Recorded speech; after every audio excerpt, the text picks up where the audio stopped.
Presidente República José Ramos Horta nomeia Jesuína Gomes sa vice-ministra Negócio Estrangeiro no Cooperação. Tuir informação nebe agência tatoli acesso o Jornal República Katak, tuir decreto Presidente República número Ruanulo barra Rua Ruanulo Resinen, Loronhat Fulan Março, onde nomeia Jesuína Gomes assumir cargo vice-ministra Negócio Estrangeiro no Cooperação.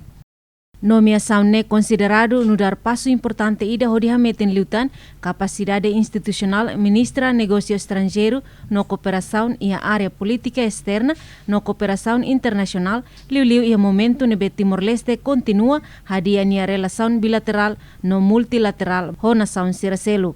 E a parte selo, governo mos halo mudança e a representação diplomática nebe Natália Krascalau se assumiknar no dar representante permanente Timor-Lestenian ba comunidade nação sira colia liam português CPLP. Nomeação ida é importante teve também CPLP nessa plataforma estratégica ida ba Timor-Leste atualmente em cooperação em área língua, educação, economia no desenvolvimento sustentável ho nação membro sira.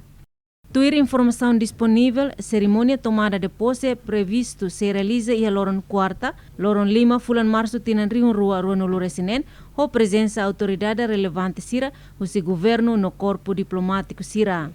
Mudança ne do governo ne compromisso a continua a meter presença no papel Timor-Leste e a área internacional.